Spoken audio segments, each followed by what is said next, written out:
But you understand, we do have one game left to play. Hey, fantastic. Every single one of you. I mean, I'm not just talking about these last 60 minutes. I'm talking about the quarterback schools, the mini camp, the off-season, the training camp, down in Austin when it was hot and you were tired, the whole bit. And everybody, you did one hell of a job. And the only thing else I got to say is, how about them Cowboys?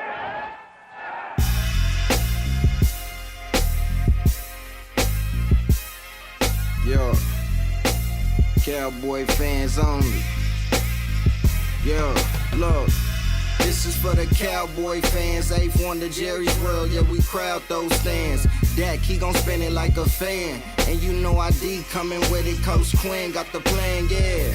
This is for the Cowboy fans. 8th wonder Jerry's world, yeah, we crowd those stands. Dak, he gon' spin it like a fan. Yo. And you know ID coming with it, Coach Quinn got the plan.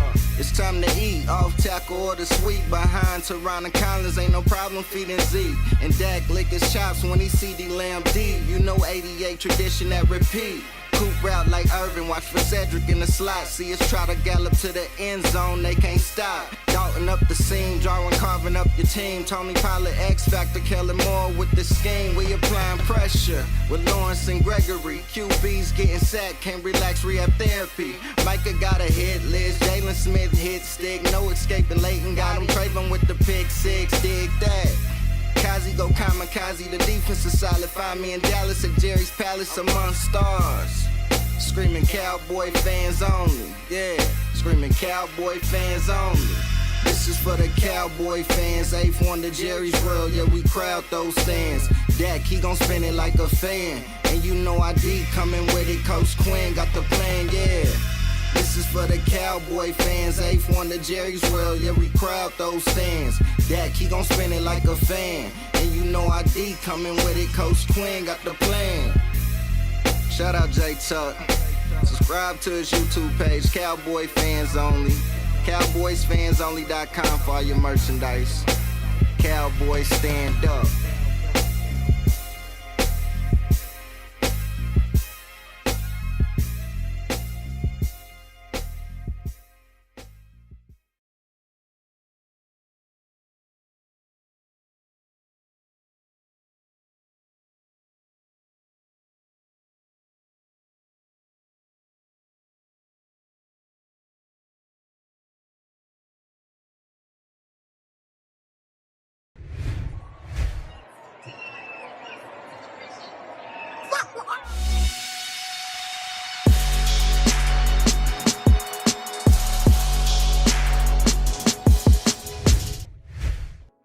What's up, CFO gang? It's your boy J Tuck. Kellen Moore, real Cowboys fans stand up, and you are now tuned into the Cowboys Fans Only channel. So if you are new, do us a huge favor, comment, like, subscribe, somewhere down there, and be sure to turn that notification bell to stay updated with all Dallas Cowboys news and content. Of course, follow me on Instagram, TikTok, and Twitter at jtuck151 and cowboysfansonly.com. Man, CFO gang, I appreciate each and every one of you guys. So I know y'all saying, Tuck, we haven't heard from you in a while. We haven't heard from you since the loss. And I know a lot of people, salute to everyone on Twitter, all over, been reaching out to me. Your boy is okay. I'm okay. You know, I'm still doing me. But after that game, y'all, I just took some time away. I wanted to clear my thoughts, get rid of all the emotion, and just gather myself. And I say this from this standpoint. It wasn't just about the loss. If y'all follow me closely, y'all know I was out in Oxnard, and then I flew out to Tampa, and I was flying out to preseason games, and I was here in Kansas City, and I was flying out to home games. And so I was just exhausted from the season, man. So when I got home Monday, I just rest. And to be honest with y'all, I unplugged from all Dallas Cowboys, all sports content. Honestly, if it wasn't for my mom texting me on Saturday, I would have probably forgot about the game. So I just disconnected myself. But I appreciate each and every one of y'all for allowing that, because we are back and stronger than ever. Because y'all know how we about to do this offseason. I got my guy Nick's in the building. I got Professor O in the building. those 4-hour, 5-hour mock draft shows. It's that time.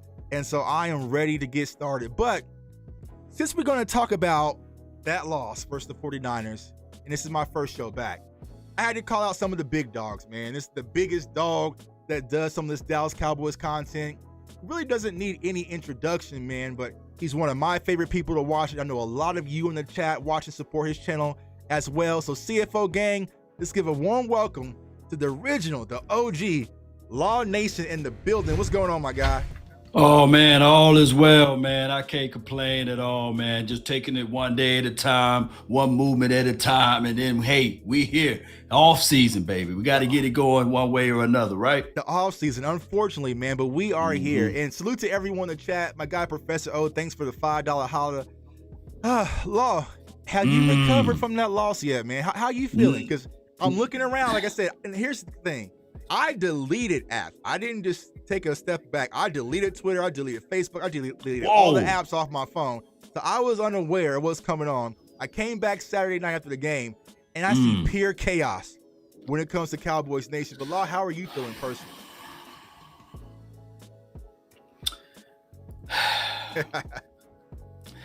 I look at it like when you shortcoming of a goal, right? You fight for something all year, and then you get to the end of it and you drop it, you lose it, right? And I can't help but to think to it all and say, we just was not prepared. The prepared mind, that what gets everybody off of the anxiousness, right? It gets everybody off of the nervousness.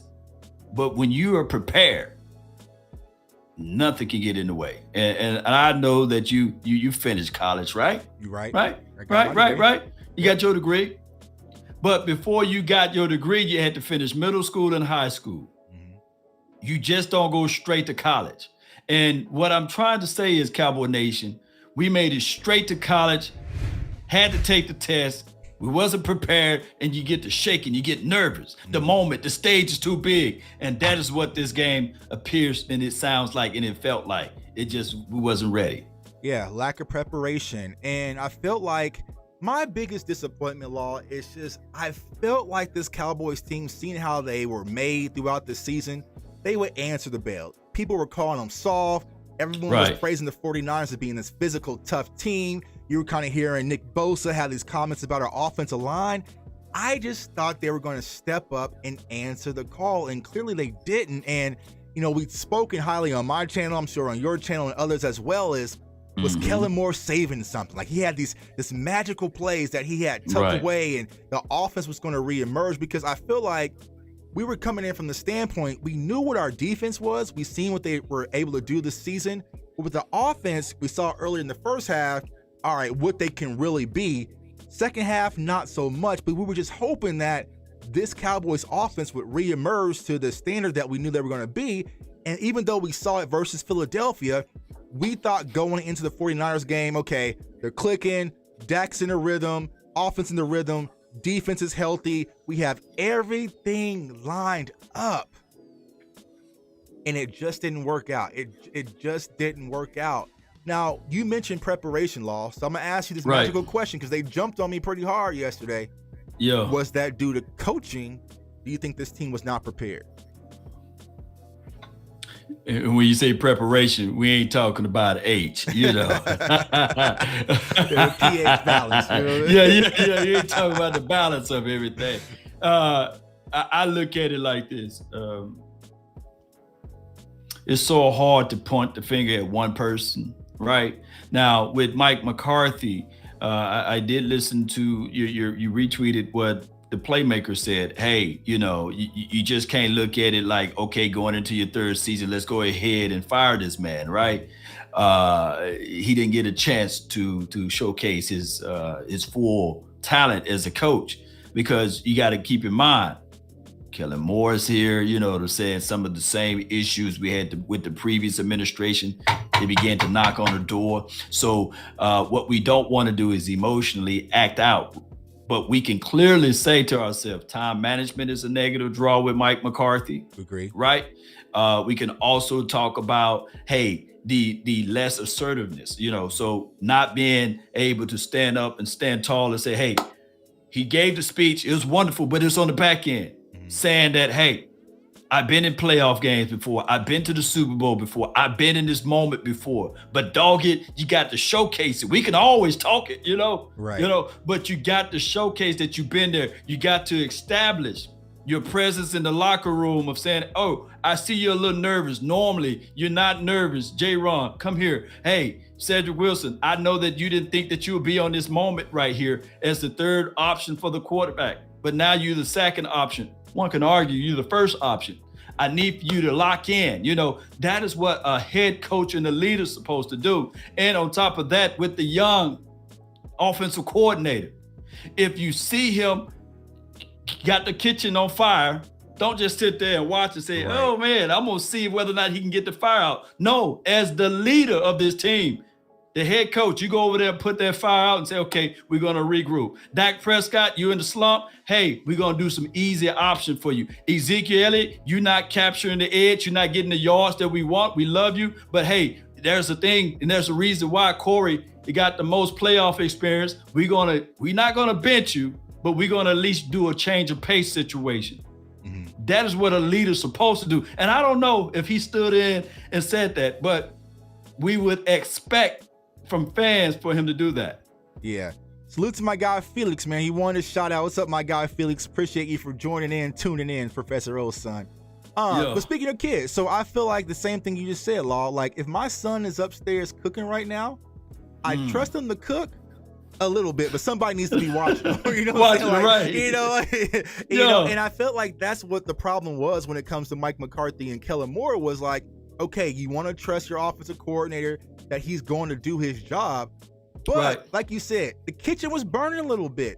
Somebody, whether it's McAdoo, whether like somebody really come put this fire out, and I feel like they gave him too much control. Now, playing devil's advocate, maybe Mike McCarthy, because he kind of has this pompous, arrogant, I won't say not, but attitude, I'll say. That he maybe sat back and said, hey, this the guy you guys want to take my job? Have at it. This is y'all want? This is what y'all want? Okay, this is what you're going to get. And so, it's really hard to gauge what really happened, but we saw the same instances and the issues and deficiencies going on with this offense for so long that nobody really stepped in and fixed it. We heard Amari Cooper come out and be vocal about getting more opportunity. They rested Tony Pollard for a full week versus Philadelphia. We kind of saw Zeke labor in the issues, but we saw these issues, but they wasn't addressed. And that's the frustrating part. If you from your couch, Law, can pick up on these tendencies and things, I from my couch in Kansas City can pick up on these things. Why can't they pick up on it? And the frustrating part, Cowboys Nation, you sit back this past weekend, you see Jamar Chase getting opportunity after opportunity. You see Travis Kelce getting opportunity after, why can't our star players be involved offensively and let our superstars be stars in big moments? It was frustrating from what I saw out there on 2 Sundays ago against the San Francisco. And so now the question remains, Law, what's next? Oh, well, you remember, you said what's next. And shout out to Tyson James, man. My bad, I forgot to turn my AI off, and she got to talking. So if anybody heard any noise, it was my computer over there. But appreciate you for the donation there. Here's my thing. What's next for this team is real evaluation. Now it's the 3rd year. Now we did get a chance to see from year 1 to year 2 with Mike McCarthy some improvements, right? 12-5, I get it. We want to win the Super Bowl every year. I'm disappointed every year we don't win the Super Bowl. So yes, it's been 27 to 26 years that I have been disappointed. But I can tell you guys right now, with Mike McCarthy, if some of the issues we see again from year 1 to year 2, from year 2 to year 3, then there's a problem. Then everyone is not lying. Something with Mike McCarthy, what his promise was, let me know if I got any reverb, I got echo on my end. But some of his promises was, hey, I do this, I do that, I bring this to the table. And we have yet to see that as it relates to being a competitive edge. Name me the game that you came into, Jay Tuck, that you said, well, based and outside of our division, by the way, based off of coaching alone, we got the upper hand? Name me that game. Outside division, I would say Minnesota. That was one, but unfortunately, it looks like Zimmer might be headed our way. So, but yeah, and I felt like going from Jason Garrett to Mike McCarthy, that was supposed to be the advantage, because I always felt like Jason Garrett would look across that sideline and see Mike McCarthy and he would crumble. And so I just don't see Mike McCarthy having that same fear when we're playing some of these other teams, such as when they go to Denver, Kansas City, Las Vegas, when you had an interim head coach. And so, we really want to find the value. And here's the crazy thing. If y'all follow my channel since I started last year, y'all know I was out on Mike McCarthy almost like week 3, right. But like you said, Law, I had to be patient and I had to recalibrate. But now Twitter got me as the defender of Mike McCarthy. I'm not saying that by any means. Where I'm saying we know he lacks in certain areas, whether it's time, management, and some of these other situations. But we had to give him the opportunity to build what he's trying to build. And I feel like he really hasn't had the opportunity. And I'll say this, the one thing that sold me and turned me around, honestly, when it comes to Mike McCarthy, right? As bad as our defense was last year, you had your homeboy in-house in Mike Nolan. You said, know what, bro? I got to let you go, which I'm sure was probably hard for Mike McCarthy. He let him go and brought in Dan Quinn. So the biggest grief that we had last year was fixing the defense. Well, they fixed the defense, but we got to see a lot more.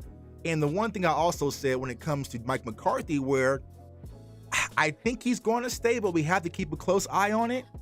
I don't see a real, and correct me if I'm wrong, Law, do you see a close connection between him and the quarterback and Dak Prescott?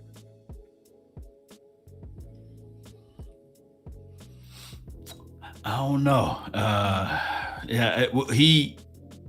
He said that he spoke glowingly of Dak Prescott. As far as the connection, I mean, if you want to say connection, Dak Prescott had a stronger connection with Jason Garrett, right? But I just look at it like this. I'm tired of the buddy system. Right. Regardless. And some people, a third of the people said, no, Mike McCarthy didn't fire Mike Nolan, right? That was a forced decision from the man above on this team. And that's Jerry Jones and probably John Stephen Jones. So I recall watching an interview with John Stephen Jones. I call him John Stephen Jones because his name is Stephen Jones, but I don't want to mess up and call him Stephen A. Smith. You know what I'm saying? Right. So I call him John Stephen Jones. That's his full government name. But the precipice of everything, as far as looking for a job or what have you, as far as coaching, they said from their mouth to our ears on 105.3 The Fan, shout out to them, is that they really wanted Dan Quinn, but he wasn't available. But Dan Quinn, it appears that even though our defense done moved from the 28th or the 29th ranked all the way now to the 11th, 12th respectfully, and then in certain categories, number 1 in turnovers or takeaways, and number 1 on third down defense, which is good. We may not have that for next season because it appears that Dan Quinn is going to either the Giants. He's from New Jersey. The Giants play in New Jersey. Huge fan. Huge fan, right? So, or he going to the second interview to the Broncos. And now, I think there's another one for the Bears too, right? For the Bears? Yeah, he got second for the Bears. I don't know about you, Jay Tuck. Yeah. But you ain't going over her house unless you're interested. You know, she can call you all the time and say, hey, what's up? But you might come over there one time. But if you come back for another one, something is tickling your fancy. Something is tickling your fancy, So that is the reality. He is very interested in the Broncos for going to his second interview. And I don't know about you too, Jay Tuck. All I need is one interview and I got the job. Right. And I feel like when it comes to Dan Quinn, now it's just the leverage. All right, so I got the Broncos, I got the Bears, I got my hometown favorites and their Giants. All right, so they offering this. What are you offering? What can you do for me? How much leverage can I really get? So now it's just going to negotiation mode. I feel like one of those jobs is going to be offered. So If it's up to me, I know Professor O, you said you don't see Dan Quinn leaving. I think he's gone. He's already packed. He's already gone. He's already left. So, we're going to have to fill these holes. We just lost McAdoo today. He's going to he's going to Carolina. Kellen Moore, the crazy part, y'all, after Kellen Moore showing, he might be the only one that could possibly be returning, and that's the one Cowboys fans really want out the door. So, there's going to be a lot of changes, not only with some of the players, which we'll talk about here soon, but with our staff. You're hearing Joe Witt's name kind of come up and emerge in some conversations here and there. So, it might look entirely different. So you mentioned that Dan Quinn was an upper hire, whether that was Steven or Jerry. So for the next coaching decision, does Mike get to make that decision, or will it still rain down from up above? It's going to come from up above, because everybody would, if Mike McCarthy said, hey, you know what? I'm gonna bring back Mike Nolan. Hey, give my buddy Mike Nolan some of these lines y'all got, man. Yeah. Yeah. Now the other thing would be if Quinn is a smooth operator, he can really say, okay, well, Jerry, I got you by the short hairs now. He can really say, okay, Denver want me badly. The Giants really love me. And the Chicago Bears, they need me. So, I do like the kind that jingles, but I prefer the kind that folds. You know what I'm saying? Right. So he gonna say, hey, I'm gonna want some more money, baby. You know what I'm saying? Right. But it's either that or the queen of his Peace Corps. His lady, she could be like, look, I really like New York, or I really like Denver, or I really like Chicago, right? So that's going to be up to her too, because you got to get the housing and the drapes and everything. You know how that goes, right? Yeah, so my guy Nick's had an interesting point. He said, I think Dan Quinn got a peek behind the curtain in Dallas for a season, which made him more willing to leave. Just my thoughts. Maybe this ain't all it's cracked up to be. It was cool. It got me back on my feet. So you mentioned going back to that girl's house for this. So maybe this was kind of that slump buster, you know what I'm saying? So I can get myself together. I just needed a place to stay for a little bit, but now just a little bit. Yeah, just for a little bit, but now, he's back out being a hot commodity. Maybe he's ready to move on. So, which is unfortunate, because I like Dan Quinn. I like what he brought to this team. You could see the team rally around him, especially defensively. And here's what we also got to be cautious about, Cowboys Nation. If Dan Quinn leaves, we got 21 free agents. I need to take some of my people with me. Oh yeah. Hey, J. Ron Curse, you like playing with Coach Quinn? Come on with your boy over here to Denver. Come on with your boy. So it's going to be interesting. This is going to be a bumpy offseason, because we did all those 1-year deals, and now we leave it to, what's his name, John Stephen Jones. John Stephen Jones. Oh Lord. We leave it up to him to replenish his talent pool.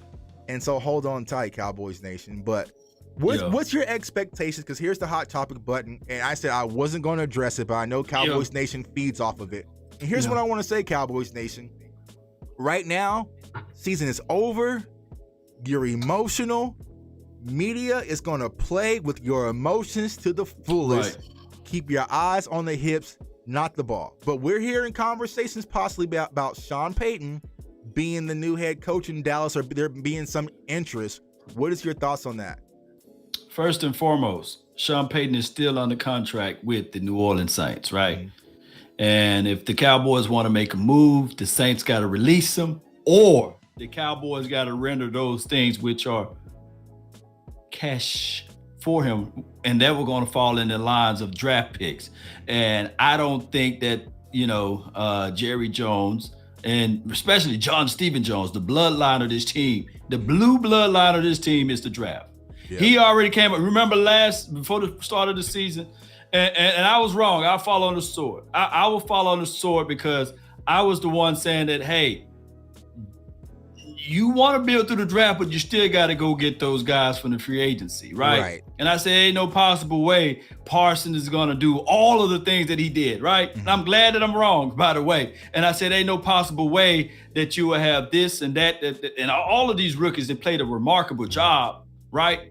And heading into the second year with Parsons and heading into the third year with Diggs now, we can grow and develop and build off of that. So I just look at it like this. this team, we got a lot of homework to do during this offseason, but that bloodline, the draft, is where John Stephen Jones going to really have to step in. Right. Because we said it last year. We were laughing, doing all these mock draft shows like, oh, we ain't going to use all these picks. Man, they used every last pick and traded back and got a few more. So it's like, they love, there's two things that Stephen Jones loves, y'all, draft picks and cap space. So, is he going to be willing to give that? Get that up for Sean Payton? Right, for Sean Payton. Now, let me ask you this, Law. Would you? Because I posted this on Twitter, and this is where all the backlash came from. I don't see a big difference, just resume-wise, between Sean Payton and Mike McCarthy. From a resume perspective, okay, let's break it down. Let's dissect it. They both had Hall of Famer quarterbacks, right? Yeah, right. Look, as much as we can say this and that about Aaron Rodgers, he's going to the Hall of Fame, by the way. Right. And Drew Brees, he's going to the Hall of Fame, by the way. Both of these guys had terrible defenses, right? Can anybody disagree? It's funny now the Saints Saints would have been in the Super Bowl this year. Right. If they had that, look, y'all hear me out. They had that level of defense. Right. With Drew Brees. Oh my goodness, they would go to the Super Bowl if they had that level of defense. Right. But I'm just looking at it like this, man. If you say they're the same, I think that Sean Payton, the big difference, can identify and can relate with Jerry Jones more than Mike McCarthy. Right. I think that Sean Payton is more of a guy that's dealing with clock management. He's a little bit better. I think if he's dealing with internal personal issues, he's a little bit better. And we'll see a crispier offense because he will make sure that he works out with the quarterback and beyond. The reason why Sean Payton is so fluent with what he do, juxtaposed to Mike McCarthy, think about this. Drew Brees, as much as we glorify and uplift Drew Brees, remember he was in that dark place, that shadowy place, and he had to pick between the Dolphins and the Saints. And when he went over to the Saints, it was no more second guessing Drew Brees. Sean Payton got his act together. Right. And see, that's my frustrating part when it comes to Mike McCarthy. I just don't see that connection between Mike McCarthy and Dak Prescott. And that's supposed to be Mike McCarthy's key to fame, right? He's a quarterback coach. He's an offensive guy. But we're just not seeing that impact when it comes to this Dallas Cowboys team as of yet. Every time you look on the sideline, you see Dak and Kellen, or Dak and the quarterback coach. And if he's even mentioned it like, Kellen's my guy, Kellen's who I work with, that's who I'm watching film with. Well, why isn't it Mike McCarthy? So going back to one of my favorite movies in Office Space, Mike McCarthy, what is it you say that you do? And I think that's the question that a lot of Cowboys fans are. If you're not the play caller, you're not creating the plays, you're not making adjustments according, basically offensively, you're not working directly with the offensive quarterback. Like, what is it? You're not a time manager. But you know what it is, though? And I'm going to keep it 100. If Sean Payton lost his job, it wouldn't take him a year to find another one. Now, it wouldn't take him a year because Mike McCarthy, when he lost his job, nobody would pick him up but the Cowboys. He had interviews. He did? Yeah. Correct me because I definitely didn't look into that. Go ahead. It was the Browns, the Panthers. Yeah. I'm not sure what. So he dibbled and dabbled, but no one said, "Nah, you my guy. I'm picking you up off the street." And that's what really set my tweet off yesterday, because I said if he's fired today, he's hired tomorrow. I just think he will be coming off a 12-5 season. But maybe there's something with Mike McCarthy when it comes to NFL teams, which was my frustration last year, to be honest with you, Law. I feel like Jerry Jones was emotional, moving on from Jason Garrett. And after he kind of did his, interview with he did it too quick. Yeah, it was just too quick. It was like, boom, that's my guy. It's like he broke up in a bad relationship and he fell in love with the first girl he saw on the dance floor. Like, make a few laps, So and then the way, especially around 12, 1 o'clock, that's when that good drink start kicking in a little bit. Jerry walked in and locked eyes and said, "You the one." I'm just like, nah, man. So I felt like it was a very quick hire. They should have maybe took their time. But now since he's here, I just don't see the value in firing him and moving on, because my conversation is, if you fire him and move on, it has to be a Sean Payton type name, and because if they do it, if they move on from Mike and they bring up Pizza Boy, Cowboys Nation, y'all thought today was toxic online. If they hire Kellen Moore as the head coach of the Dallas Cowboys, here's the funniest thing of it all, though. I think that Kellen Moore got untapped potentials. I think that Kellen Moore is a brilliant guy. I think that the way he coach and the way he collect plays is beautiful. But what we're doing is, collectively speaking, it takes 4 years to even graduate from high school, right? Supposedly, 4 years to graduate from college. We already crowning this man in his third year as an offensive coordinator. We had to know that there would be growing pains. Just the same with Jason Garrett. People had to know that there was going to be growing pains.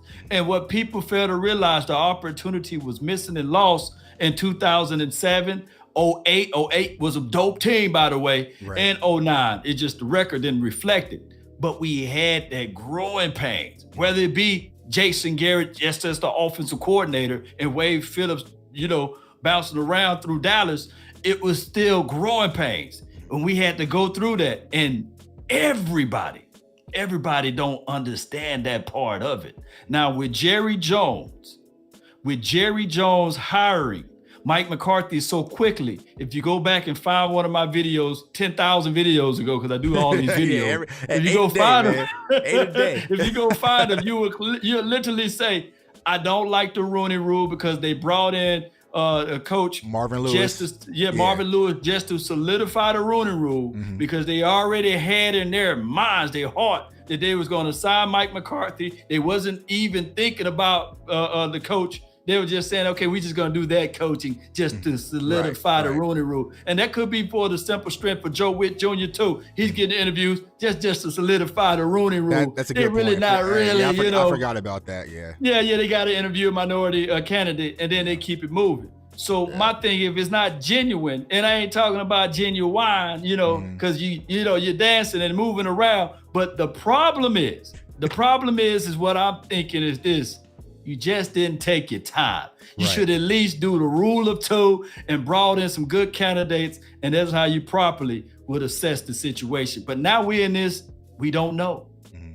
Yeah, I mean, they went out for pizza and beers and had a conversation and chucked it up for a few nights, and like, boom, you're hot. I don't know, but I feel like, and I saw people saying this, I feel like Mike McCarthy was the hush hire because you could sell it to Cowboys fans.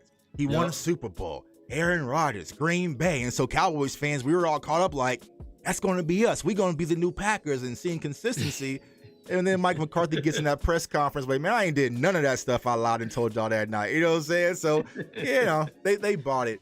Let's see. Mike McCarthy wants to call his own plays. Well, I think Mike Fisher came out and said that I guess the conversation is Mike McCarthy said even if they do move on from Kellen Moore, the offensive coordinator that they bring in will be the play caller. So maybe he wants to be hands off from play calling. So it's just like, I don't know. I just don't. That's how you secure your job, though. Right. Yeah.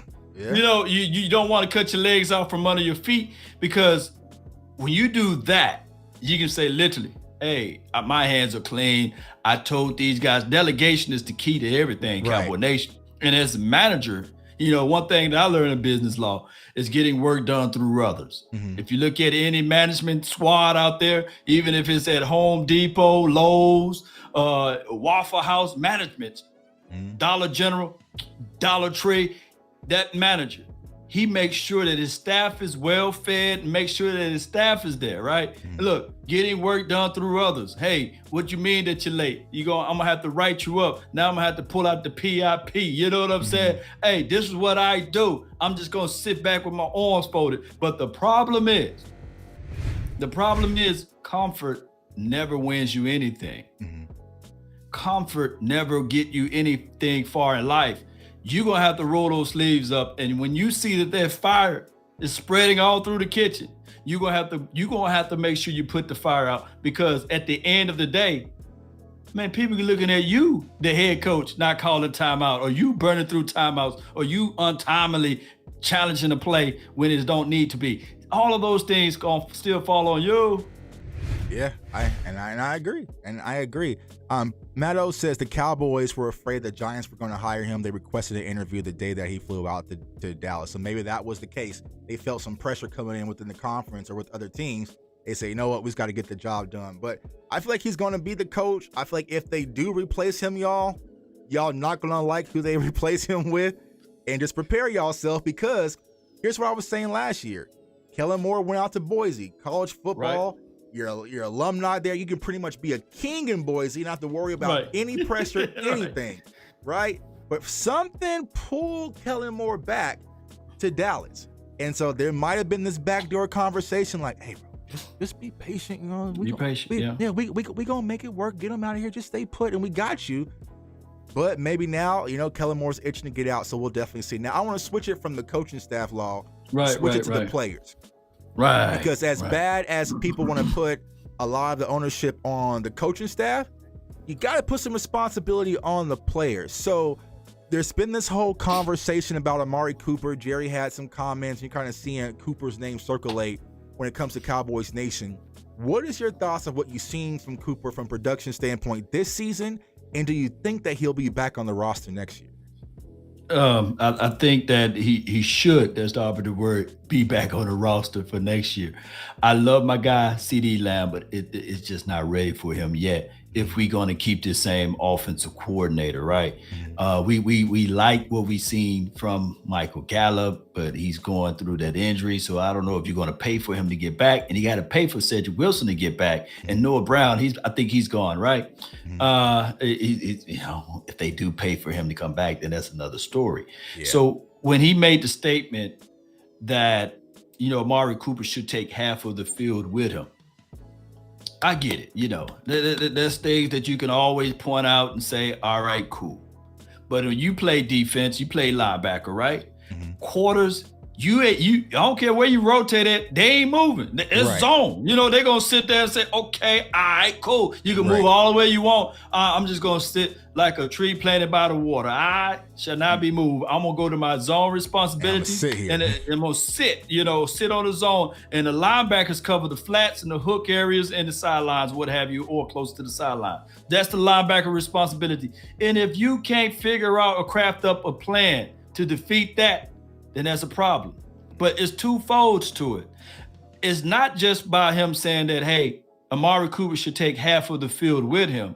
It was the conversational piece to the media before that time frame. You remember he was saying that the wide receivers don't run the routes that they're supposed to in many of losses. And I'm not sitting there saying that he's trying to protect his investment out of Dak Prescott, right? Mm-hmm. Dak Prescott got his warts too. He's not what we're going to say unblemished. He got some blemishes on him as well. Ooh, be careful with mentioning Dak today, Longer. Wait a minute. Hold on. Be careful, man. Hey. It's a touchy subject today, man. We're gonna talk a little bit about it, but I don't want no smoke for the Prescotts today, bro.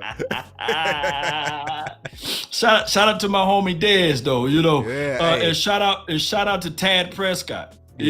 But when we talking about Amari Cooper, I think this is where this all come from. The aspect of utilizing Amari Cooper. I think that if you cut him, how much money you would save? 20 mil. 20 millions. That's a lot of money. Million. Yeah. But if you only targeting that brother for 4 targets out of a game, average, his collective average. I ain't talking about what he had in 1 or 2 games. His collective average is 4 targets. Right. Somebody, look, I will be moving furniture if I'm paying $20 million for 4 targets. Right. Collectively speaking. And somebody need to. So let me ask you that, Law. Why do you think that is? I mean, because it wasn't like, I know they have this narrative, right? Coop disappears in big. Coop was clearly wanting the ball more. Now, is Coop as vocal as some other diva wide receivers? He's going to slam a helmet here and there?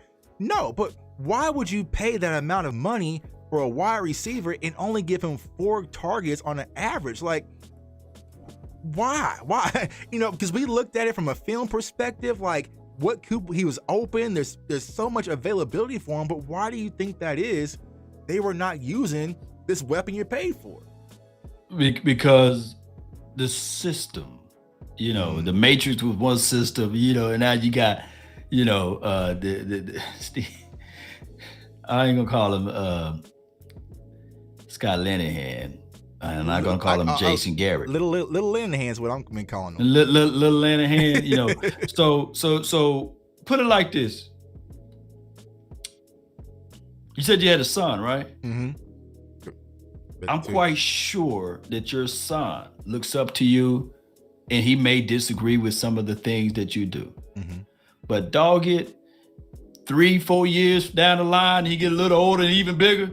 They were like, man, that dude moved just like his daddy. That J Tuck Jr. right there. That's Tuck all. Yeah. That's got his daddy all over him. You know, that's what they call him, JJ. You know, JJ. So the exact same thing. You can't expect. When we talk about trees in general, and I ain't talking about the kind you roll up and blow. When you're talking about trees, Kellen Moore is a derivative of Scott Linehan / Jason Garrett. If you was expecting something different, this fool and the egg is on you, you see? Because he can only go back to what's comfortable to him, is what he learned from his father and what his father taught him. You know what I'm saying? Right. So eventually, all we did on the Titanic, they just move furniture around on the deck. That's all we did. We replaced Jason Garrett with Mike McCarthy and kept the same system. Law, do you have any facts on that? Well, yes, I have facts on it, J Tuck. You know, I hate to speak to myself in third person, but I got to say this.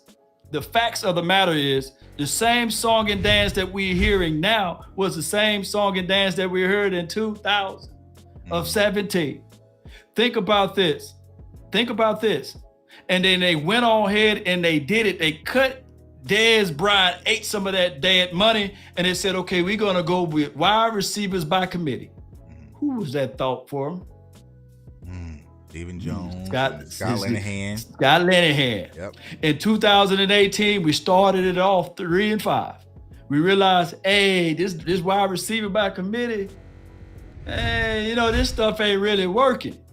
Then they pulled some resources, spent valuable assets as it relates to a draft pick to go pull Amari Cooper. We went on a run. The only game we lost on this spread was the first game was when we played against the Titans, I believe, and down the stretch when we lost to the Colts, who really showcased the blueprint. Right. But outside of that, everything worked. And even in my same talk track of that, Coop was like, hey, I know what Scott Linehan is saying, but man, just throw it up, toss me the ball, give it to me. Right. I think he put up 255 yards in that game. I think Dak Prescott threw for 455 yards by just only targeting him. But that was a system. Right. And then after that game, he disappeared. Right. Because he was moved out of that system. That's all I'm saying. I hate to hog the mic, but no, I had you're to say fine. that. Do your thing. Do your thing. Preach, brother. Preach. Now, I want to say this. This is why I'm concerned, Law. And it kind of stimulates what we saw today, which we'll talk about here shortly. But you mentioned Jason Garrett. You mentioned Scott Linehan. You have Kellen Moore under that tree. Right. What tree is our quarterback brought up under? He's brought up under the rudiments. You know, the rudiments of Jason Garrett. And so that's what scares me about this team moving forward, is that Scott Linehan, Jason Garrett, Kellen Moore DNA is living in the veins of our quarterback, Dak Prescott. So when I mentioned, and I said the tweet before Dez even said it, I think what Dak needs is he needs a John Kitna or the other guy, who I'm not going to say, just somebody to say, nah, step outside that DNA. They're telling you to do this. Nah, bro, that's not what you need to do. If they bring that safety down, you go to Coop every time. If they play off of Coop, you kill them. Punish them. But I just don't see who's going to give Dak that insight, that information right now. Because I said this. We've all worked jobs. We start a brand new job. We have the training manuals. We have the video tutorials. We have all that, right? What it really takes is that coworker who's been there for a while say, bro, you don't need to watch that video. Skip that video. this is what all you need to do. You know what I'm saying? Like, this is why all you do. Take your lunch, come back at this time. They really don't, like, you need that other perspective versus that corporate structure. And I feel like with Dak, he's getting it from Kellen, he's getting it from his quarterback coach. Now, what I would have liked to seen is your head coach take some of that Aaron Rodgers DNA and put it into your quarterback. Because I watched that game, and even though the 49ers won that game, soon as Josh Norman checked into that game, it was Devontae Adams on Josh Norman. I'm going to him regardless. I don't care about the coverage. I don't care about the scheme. Your guy cannot cover my guy. And I just need some of that in Dak, where you not only have one guy they can't cover, you have two, and you actually have three. You have one-on-one coverage with Amari Cooper. There's playing seven yards off. Take that matchup. Trust your wide receivers. And so I think that's where we really need to get back when it comes to Dak, is breaking out of that system and just simplifying things. And someone just said it. Maybe Sean Payton would be that guy, and I think he would, but I just don't see that happening. But we'll see. Well, you do know that, and I'm going to have to say this, and I'm going to jump off of it. And this is not, please, Cowboy Nation, don't shank me with the butter knife. Don't crucify me. Scott Linehan once said, the reason why I like Dak Prescott, when I call in the plays, he run them. Your guy, Tony, would get under center. Down. Kill. Wide Eddie. Kill. Hut. And then you drop back, touchdown, Dak Prescott, touchdown, Dez Bryant. You know, right. So Dak Prescott, Scott would call that play in there.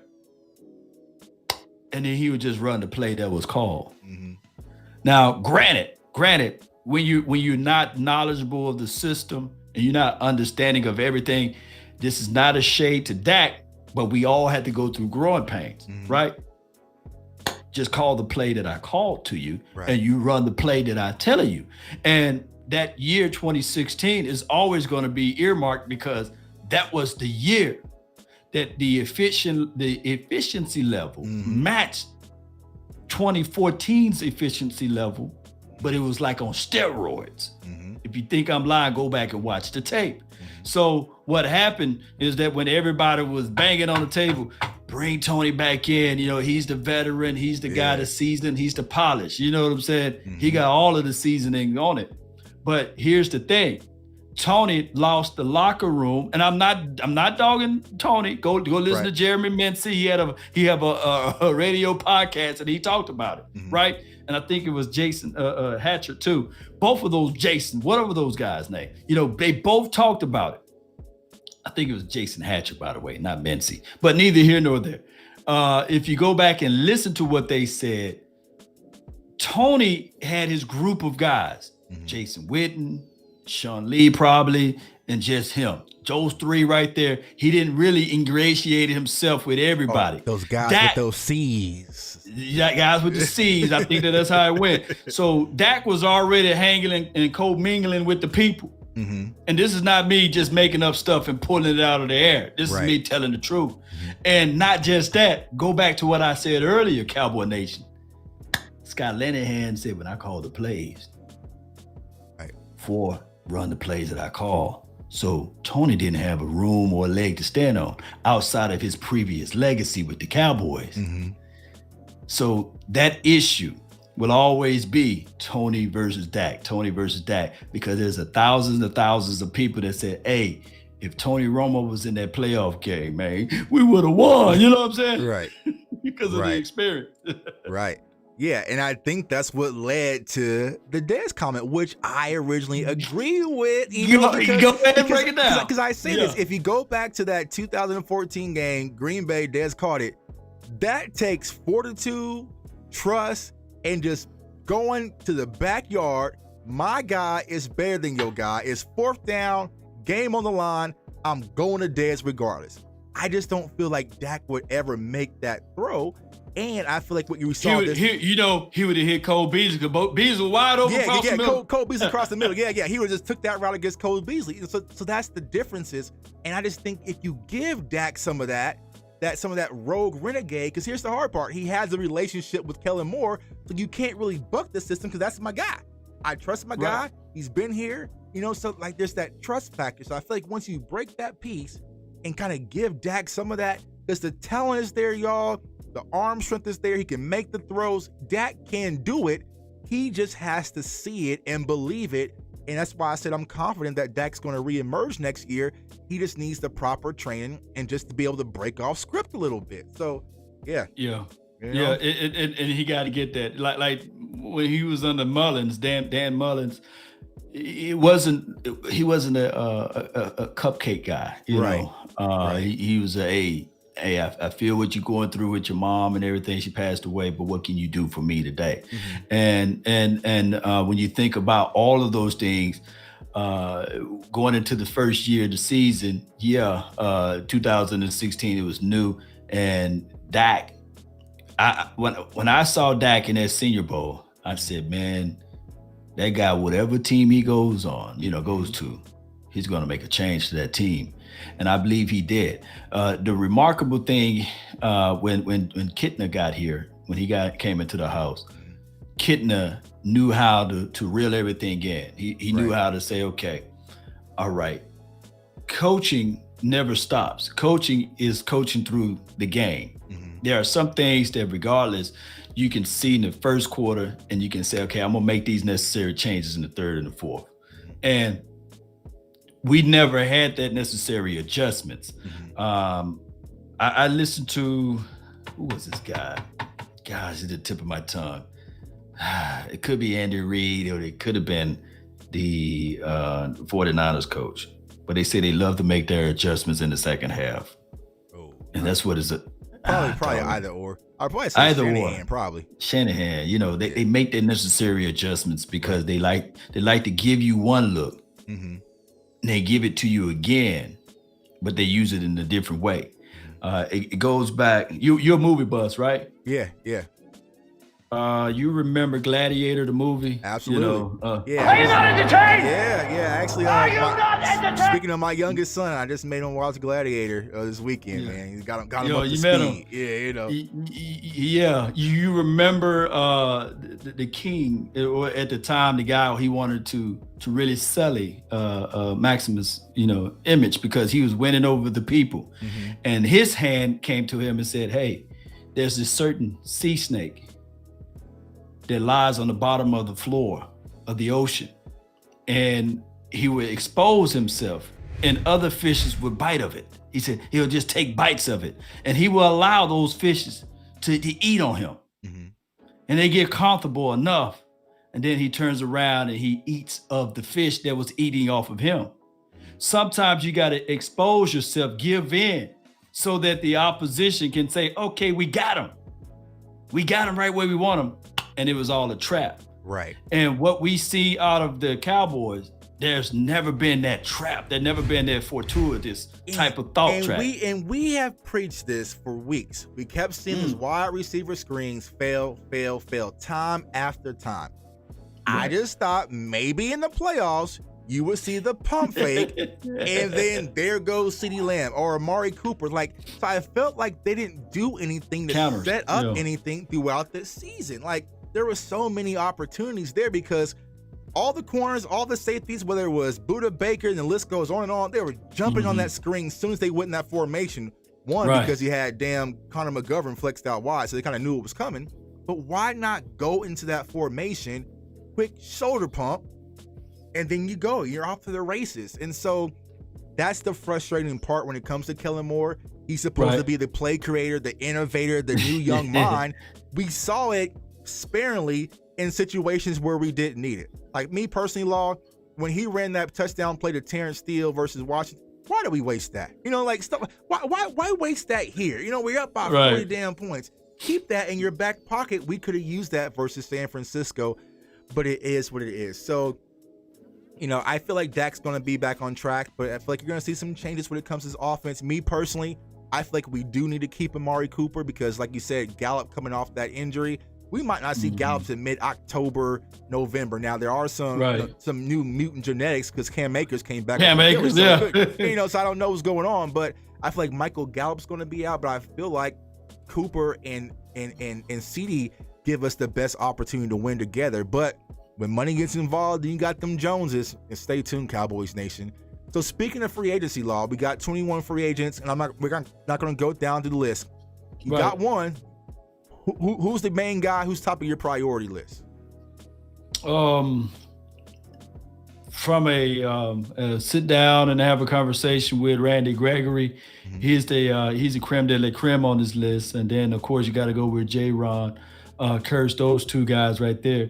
And then for a kicker, you got to look at the punt kicker. You got to look at him and say, hey, Anger, hey, man, dog, you second team all pro, and we need that change of field positioning. And I think that those two guys, if you want to look at Gallup and Cedric Wilson, you got to look at it like this. I like what both of those guys bring to the table, but I got CeeDee Lamb and Amari Cooper. You can't look. I get it. You want to have all of the weapons, and you want to say to yourself, "I want to hit all of my targets," but less is more at this point. Focus in on two, and there's a wild card out of the free agent list. You have to say to yourself and have that small conversation with Schultz and say, "Hey, we like what you bring to the table, but we gonna have to." We're gonna have to get a discount because we already got Jarwin. Somehow, not saying it in those exact words, but you gotta talk it. Yeah, I agree. I think I kind of have it reversed though. I think that J-Ron Curse needs to be the number one priority in Dallas coming back over Randy Gregory, just for the simple fact he does so much, right? We mentioned that he was the green dot guy, so he's impacting at all three levels off the line of scrimmage, whether it's covering your tight ends, and we saw yesterday you need someone to cover the tight ends, and also playing deep in the safety. So I feel like J-Ron Curse needs to be the priority, and then Randy Gregory. But I feel like when it comes to Randy Gregory, it depends on the price tag, because we know those edge rushers, the money talks a little bit different, Law. So that's the thing. I mean, we've been loyal. Randy Gregory, if you're listening, bro, we've been hella loyal to you, bro. We just sent you a gift basket and everything with your favorite snacks and wines and everything after your surgery. You gotta cut us a deal, man. You got to cut us a deal. Hey, man, come on. Look out for your boy. So I feel like that's gonna be the conversation when it comes to Randy Gregory, but he might be like, bing bong, I want my money. And I feel like Stephen Jones is not gonna pay that price, that 16, 17 plus for Randy Gregory. That is even the franchise tag. So you can't even tag him, Right. It's gonna be 17, 18, right around that number there. So you can't tag them. So you just hope that goodie bag that they send him another goodie bag. What was really in those goodie bags? What kind of cookies y'all said? What was in those cookies, man? And then when it comes to I ain't gonna hit that button. Nah. Shout out to Randy Gregory. Shout out to your pops, man. He watched the show, man. I ain't gonna hit that button. Hey, salute to Randy Gregory, man. I love Randy Gregory, man. What he definitely brought to this team this year. Dalton Schultz is an interesting conversation, though. You do have Blake Jarwin coming back. I know they kind of like what they saw in McKinnon, but we're going to talk about draft content on this channel. I got a few tight ends that we gonna introduce y'all to, Cowboys Nation. So I think Dalton Schultz walks. Michael Gallup, interesting conversation. Maybe they can work something out. Now, James Slater had came and reported that Michael Gallup likes being in Dallas. Like, he loves being a Cowboy. He likes it. So maybe he might take a 1-year deal due to the injury, come back and maybe try to get his bag next year. So, because the value is not going to be as high, especially coming off 2 injuries in one season with Michael Gallup. He really didn't produce the way he did, but he did show flashes when he was out there, what he's capable of doing. So you also got to take that in consideration. And also another guy that I would like to bring back, honestly, is Brent Urban. And I know he had the injury, but when Urban was out there, I feel like he's a great value add we can bring back. And so it's going to be interesting to see how that works. Now, Law, I don't want to keep you too long because you're a very, very busy man. We talked about free agency. What's your primary draft need that you think the Dallas Cowboys need to address with their first-round pick at 24? Oh, my gosh. Ooh, Jose, my God. Jose Christian. Let me go drop a bomb for Jose. Wan'Dale Robinson, my guy out of Kentucky. You already on it. We got film coming soon on Wan'Dale, so definitely stay tuned for that, man. But Yeah, we here, Jose. We here. Yeah. Let me give a shout out to 24/7 Cowboy and Young Wilson and who else? James Tyson again, and I think Cowboys Sports Report in charge by Charles. Thank you everybody for giving your donations there. Yeah. I appreciate it. Priority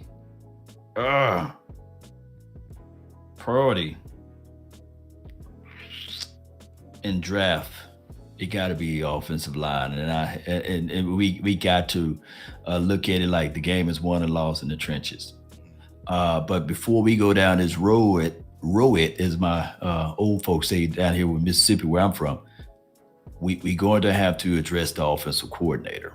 Scheme plays a major role and determine whether or not you're going to pull guards or you're going to stand and be a pass happy team. All of those things play a major role. So I hope that whatever the Cowboys do, that they already have that solidified before the draft kickoff. And I'm normally defensive guy. I love defense. I don't like defense. I love it. Right. But I want the Cowboys to do these things in the draft. Solidify this offensive line. Mm-hmm. We need help with the front four on the defensive line. And we for dog sure need a safety. Those are my three elements. And for all of the people that's out there thinking that you should draft a quarterback every year, kick the can over on a quarterback every year. It don't matter to me. You know what I'm saying? Right. If you want to draft a quarterback every year, draft the quarterback every year. But those are my areas of concerns. Offensive line, defensive line, safety line. Let me ask you this, because I'm with you with the offensive line. I feel like that needs to address specifically the guard position, left guard. We saw the Connor McGovern experiment. Connor Williams would be one of those guys who was out. Not N'Kobe Dean's a linebacker, but Kenyon Green out of Texas A&M was a guy that I'm high on at that 24 slot. So stay tuned for more draft content. But do you think that the Cowboys will move on from Philman as the offensive line coach? I heard conversations maybe about Mark Colombo possibly could return. Do you think that we need to make a change in the offensive line coach, or do you think just with all the different adjustments, there was never just offensive line could never get the continuity that they needed this year? I went from praising Joe Philbin to looking at Joe Philbin like, hey, what was that? Right. A double-minded. We gave a lot of flowers last year because we gave a lot of flowers. Okay, not bad, buddy. But this year it's like, I just like people who stick to their guns. A double-minded person is wicked in all their ways. If Terrence Steele was your guy, and you stand on the tallest table in that locker room and you say, hey, be fighting. Terrence Steele is my guy. We were 6-1 when we had him in the lineup. I'm not finna go to the playoff without him. I know that he regressed in certain things, but that's because we moving him around like musical chairs. Right. I want a coach that's not afraid to challenge, the people that's out there. When they move and they kick Connor McGovern at left guard, we was all saying, hey, he don't play left guard. He's naturally a right guard, right? Mm-hmm. Or a center, if anything. Right. But, we let them do that. And the Connor Williams, there was pretty much no disciplinary action for his holds. Right. So that was a cause to pause. That was a situation where his coaching is supposed to be able to iron out those things. And what we've seen in the playoff, everything magnifies itself. Every little doubt that you had during the regular season, it magnified. It gets bigger and it wears and it leans on your shoulder. If anything, did you watch that game last night? The Kansas City Chiefs versus the Bills? Yeah, and I know you in Kansas, so I'm in, oh man, it's been at work all day. And here's what I say about Chiefs fans, and all of them probably watching my show. They took our slogan, Cowboys Nation, and they remixed it. And, we say, how about them Cowboys? They say, how about those Chiefs? And I've been hearing it. Oh my God. It's hard, because everyone's like, we should just cheer for the local team. Like, okay, but the thing is with them, and shout out to them. Yes, because they earned it. Both teams, all of the games that we've seen, we didn't see a flag fest. Mm-hmm. And you can get into the rhythm as a fan watching it because not every big play, you say, oh, where's the flag? Right. And you can see, okay, good quarterback play. Yep. But I just believe that this team, we just got to get some things going and stop playing political football and get the good players out there. And that was the frustrating part, because I know a lot of people, they pinpoint Connor Williams, for the penalties. But man, like if you go back and watch that 49ers game, and yes, y'all, I finally punished myself and did that. I mean, Tyron Smith was getting Zach, like they all got a piece of it, so it was across the board. But it needs to be cleaned up, and it goes back to coaching, fundamentals, techniques, but also have the strength where you're not getting fully back fighting for your damn life on the offensive line. So I think there does need to be some adjustments. I think it does start with coaching. I wouldn't be opposed to bringing in an offensive line coach. Let me say this, not to cut you off, J-Tuck. Can you hold your hand up right quick? Have you ever slammed one of your hands in the door or sprang one of them? Oh yeah. It affects all of them, all five. You can't even ball your fist to punch me. You know what I'm saying? If you had a broken pinky or a thumb, a ring finger, you could be like, "Hey, Lob, wait the next time we fight. I got you. Wait till my hand heal." Right. So the offensive line, the chain. I mean, it's just like this. Tyron, he might have been a big thumb, but he's worried about this right here. Right. He worried about it. He's worrying about Connor Williams. So in the back of his mind, am I wide too late? You know what I'm saying? My kick slide is not on point. Oh, the center, which is where the meat is at. I like using references as relates to movies. Jurassic Park. And we know, I think it was part 2 when they wanted to drop the people off. They said, hey, be careful.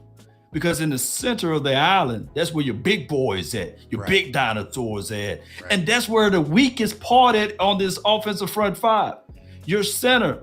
Every time you pull up that tape, and I know you see Tyler Biadasz, and you getting picked up. And they said, okay, well, you want to be on the left side of Dak Prescott lap or the right? Where are we going to put you? And then Connor Williams, we already know, fast. I love it when they pull him. I love some of his traits he's got. Quick release. He can jab you inside so good. Good feet.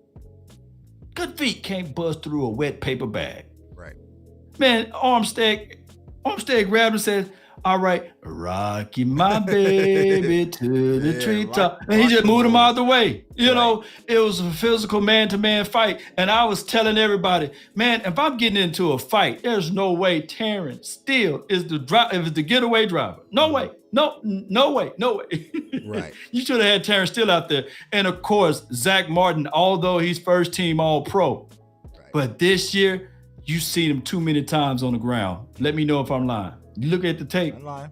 Yeah, he tried to worry about that center. Oh, he said, God dog, this ain't Travis Frederick no more. They went to the same school, but they don't got the same pedigree. What is it? Yeah, what is it?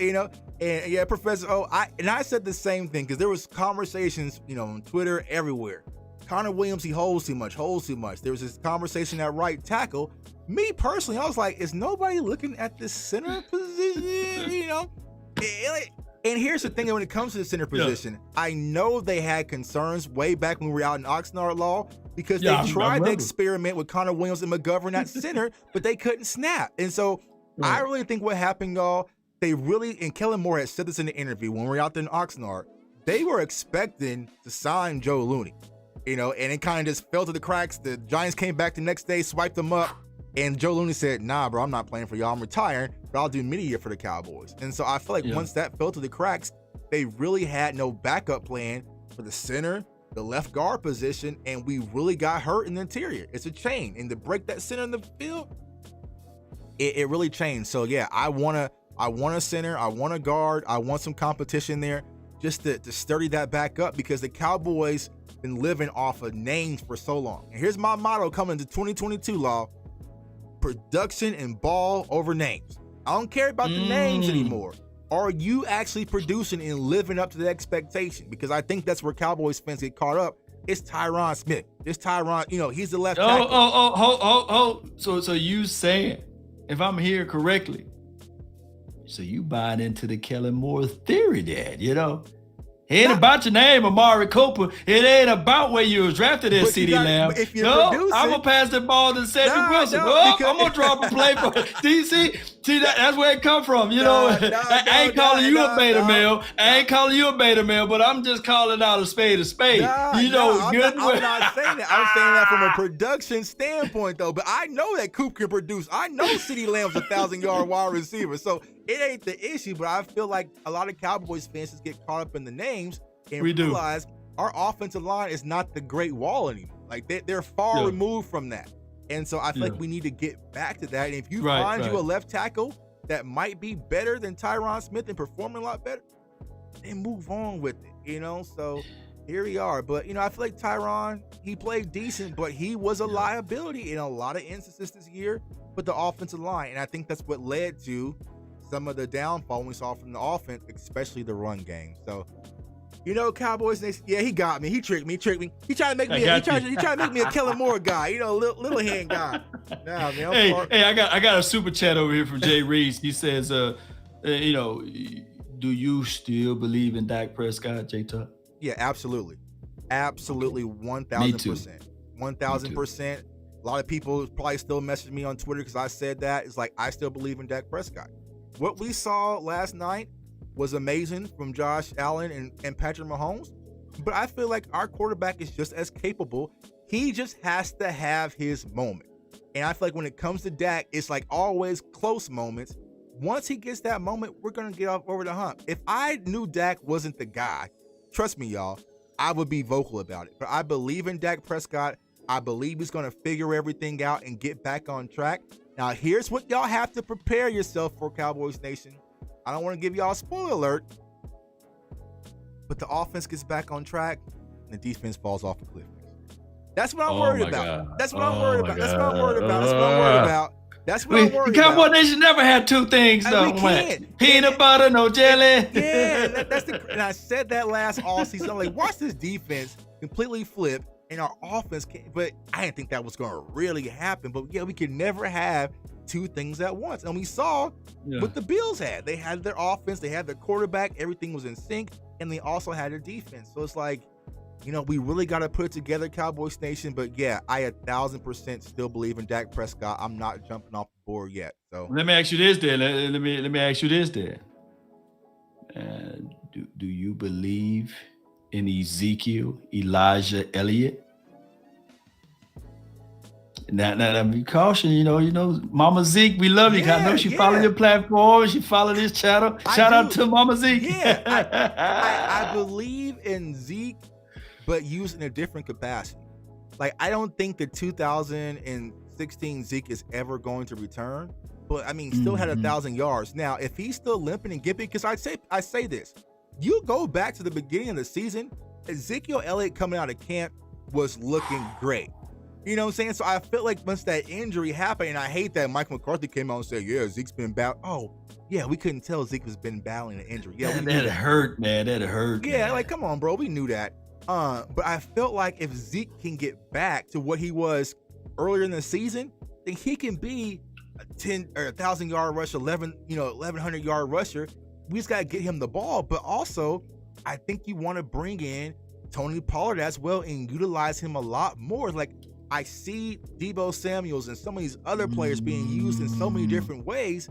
I want to see Tony Pollard used in that same manner. But how many offseasons can we go through, Law, where we're saying use him as a wide receiver, give him more touches? I just don't know. But I think that Zeke will never be what we were accustomed of, but he still can have great impact in this offense.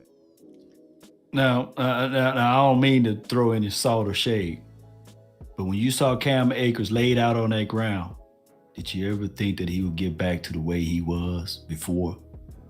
No. And did you see what he ran, like the explosiveness? Right. And there goes to show you that there's a difference between allowing your body to be healed and rehab the proper way than to play and continue to play on the injury. Right. I see people all the time, these young thugs out here, not the rapper, but the young thugs with these big old rims, and they fool around and get a flat. Some of them don't even know how to change the flat. Right. Some of them don't even know how to do other things, but they keep rolling. Maintenance. They keep rolling without changing that tire out and rolling on the rim. and he warped the worm or what have you. And I said, dog, all you had to do, man, is just change. He said, man, I didn't know how. I thought I could just take it 30 miles to the nearest blah, blah, blah. I said, dog, that rim is done.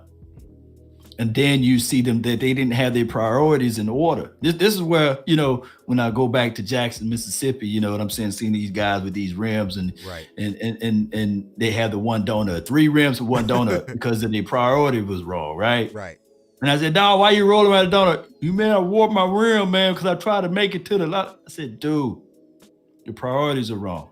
And the Cowboys sullied Ezekiel Elliott by allowing him to play on that injury, that PCL tear. And I call it coaching malpractice. Yeah. You got Tony Pollard, who was averaging.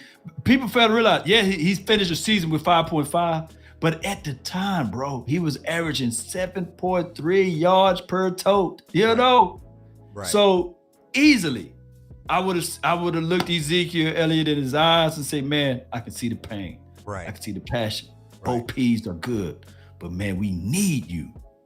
We need you for the playoffs to be healthy. Let me ask you this, Law, because this is the question I ask, because we all clearly saw it early. Why do you think they were so cautious with other players, making sure they were fully healthy from return, like Michael Gallup with the calf and DeMarcus Lawrence and even Dak Prescott with the shoulder in the offseason? But when it came to Zeke, they were so kamikaze with it, where they just let him be out there and be reckless with it. Like, I just don't understand the mindset. You had Corey Clement. You could have gave Hart, like that whole month of December when we were playing the Giants and the Washington, and like, that could have been rest games for Ezekiel Elliott. Like, if we couldn't win those games without Zeke, then we wasn't who we thought we was in the first damn place. So I don't know why the staff was so kamikaze with Zeke and being reckless and not letting him rest the playoffs. But then again, we didn't use him in the playoffs any damn way. So what's the point? You know what I'm saying? So it's like, it was a whole point, mute point. Well, let me just break this down like a fraction. You may have to pull out your pens and tablets, Cowboy Nation. You see, there's a quarterback that's getting paid $160 million, right? 75 million of that is guaranteed. No, 122, something like that is guaranteed. 75 million is what he got as signing bonus. And the last thing that you want is your millions of quarterbacks, you know what I'm saying, dollar quarterback, to get laid out like Family Guy because somebody missed the blitz. Law, do you have any reference point to that? Well, if you go back to 2015, if you go all the way back to 2015, there was a certain quarterback by the name of Tony Romo that year we started off on high praise, high hopes. But dog it, there was this one running back that wore 21 at the time, you know what I'm saying, who whiffed on a block, couldn't block nothing. He's from the house, man. We couldn't block nothing. And Hicks came through and then folded my guy Tony Romo up like a pretzel. And he was out for the season to be down. I think that in the hearts of hearts, they know that I'm not dogging Tony Pollard blocking ability, but it's not like Zeke. It's not like it. So the Cowboys played that thing out and said, look, this is supposed to be in the year. This team, just look at everything around this team. This is supposed to be the year. And we can't, look, Zeke, are you good to go? Yes. You're a soldier. You're a warrior. Don't let none of this leak out. Let's get out there. Let's whoop some butt. You know, we still went on a 6-1 run with Ezekiel Elliott. Let's not get it twisted. But it wasn't the same after that Panthers game. I was running around said, the path of the righteous man is to be set on all sides by the iniquities of the selfish and the tyranny of evil man. You saw his pounds deep. You saw his training cutting in and out of trash cans. You saw that translate from preseason into the season earlier, and then it was just like, we saw the injury. You know, since I know that other teams picked up on it, it was like, No, but see, we internalized it like, dang, Zeke. I didn't know that he was injured with a PCL. I just said that. So we didn't know the definition of it, but we knew there was some type of injury. You know, we knew something. Something just wasn't right because the burst, the quickness, the speed, the agility, everything just changed. It changed just like that after that Panthers game. So, you know, maybe that was the reason that they just needed him for pass protection. Pass protection. Gut it out, but I a felt little like it political hurt. football. Yep, I felt like it hurt, but it's like, hey, they wasn't gonna give him the damn ball anyway. So, it's like, hey, I can tell because week 1 versus Tampa, he was fully healthy, ready to go. And I looked up at the scoreboard and said, Zeke got 6 carries and a half. What is going on? But although we didn't blow out the Chargers. You're right. But the way, if y'all just go back and just watch it open and drive. Everything felt different. Oh my God, it was a thing of beauty. Go back and watch it open and drive, and go back and watch the way they utilize both running backs. Oh my goodness. Man. Well, don't go back and watch it if you're still emotional about the loss, because if he is, it's gonna make you. It's gonna hurt you to see what we used to be to when we ended up. So but if you go back in those early games, man, it's just like that Patriots game. That Patriots game is the one. Like, go back and watch. That's the game where I was like, all right. This is the year, y'all. You know what I'm saying? This is the year. I was Stone Cold Steve Austin Kool-Aid at that point after that Patriots game. And dang it, man. And here's the thing, though. Robert Wallace, shout out to you. He says Pollard can block. I'm not saying that he can't. Rand, what's his name? What was his name? The guy that stole the colognes in the draw. Joseph Randle can block. He was a different caliber. He blocked and he goes look for the ball. He can catch out of the backfield. Joseph Randle, look, if Joseph Randle, you can do a lot of things. If Joseph Randle had a good mind, a good head, you know what I'm saying, on his head and shoulders, he would have been a good, decent running back for the Cowboys. He just didn't have it all. Still in doggone draws and cologne. Yeah. So I played football with his brothers, like both of his brothers, in college and high school. So he comes from an extremely talented family. Like there's even more coming through the Randalls, but they all just had some issues, man. But can't get right, can't get right, man. But hey, my guy Law, I appreciate you for coming on, blessing us with your wisdom, your knowledge, man. So like I said, this is my first show back this week. It is what it is. Cowboys Nation. I'm not over it, what I'm saying? Because I think kind of watching the games re-triggered me, yesterday. But it's time to move forward. It's time to lick our wounds and get back to work and put this team back together. But we gonna do our best as content creators. I know this man here is gonna do his best. I'm gonna do my best, and we're gonna get this thing solved. Because ultimately, we try to get sick. So for the people who live under the rock, do not know where to find you, go ahead and let them know. Oh my goodness, man. Find me at Law Nation Sports, man. Type it in onto your Google and you'll see me. I'm on multiple platforms, by the way. Facebook, we're live now on Facebook. Appreciate those people that's there. Instagram, TikTok, as well as Twitter. And of course, I got 2 YouTube pages under that same handle. Law Nation Sports, man. And I really appreciate you, Jay Tuck, for your wisdom and your understanding of the game. And I just want people to understand that we hold high regards to our guys, man, on the field and off the field. They reach out to us, man, not individually, but some of them do, whether it be a family member or what have you. So we want all was well with Dak Prescott and Dez Bryant. We're not picking sides or anything. Right. All I'm saying is that, from my perspective, is that, hey, measure twice, cut once. If it's a battle between current players versus ex-players and family members, just try to look. Here's the thing I tell people that even work for the government. It's big, but it's small. Right. Some of the people that you think that you don't know, they know you, and some of the things, just because you in Dallas land and you think everything is so big. No, this world is so small. It's big, but it's small. So guard your words, man, guard your passion, and don't be afraid to tell people, hey, man, I apologize, I'm wrong. That's just my thoughts of everything, bro. Yeah, and another learning lesson, because if you go back and really watch what happened, Dez sent a tweet. It was a fan in the middle with 12 followers that tagged Tad and caused this whole massive chaos online. Right. So, just gotta be careful, because not everybody wants good. Some people just want things to burn so they can get a show, So, it's just how social media is. I feel like both could have probably handled it different. I mean, it is what it is. I mean, it's 2 grown men going back and forth on Twitter. Right. Come out of it. But still, it's just a bad look, because we're going through so much right now, Cowboys. Right. We're only a week deep in it. We got a long off season, y'all. So, I'd say Cowboys Nation, watch the hips, not the balls. It's going to be a lot of clickbait. We're going to have some random Devontae Adams wear a Cowboys hoodie.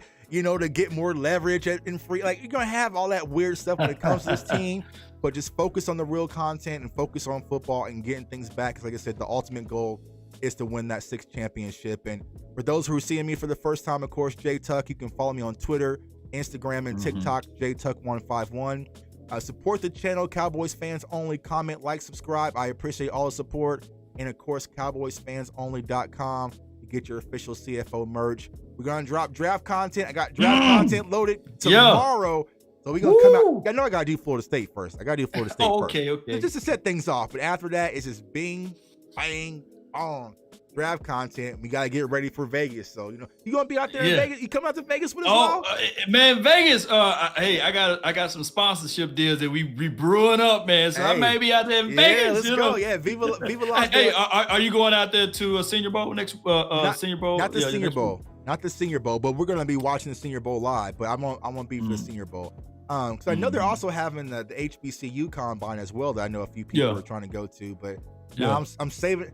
Like I said, I travel to Oxnard, Tampa, everywhere, man. I'm not doing no more sporting events for a while. I'm spending time home with the family, sitting at the crib, but definitely for the draft. I feel you, man. Hey, but shout out to your TikTok, man. It's underrated, man. Your TikTok go hard, fam. Appreciate my TikTok, fam. I mean, I'm still learning. I'm still learning the TikTok thing, man. But I got Cowboys Nation riding with me strong on TikTok. So I appreciate everyone. Like I said, Cowboys Nation, stay grounded. But I want everyone, first and foremost, to stay safe, stay blessed, stay encouraged,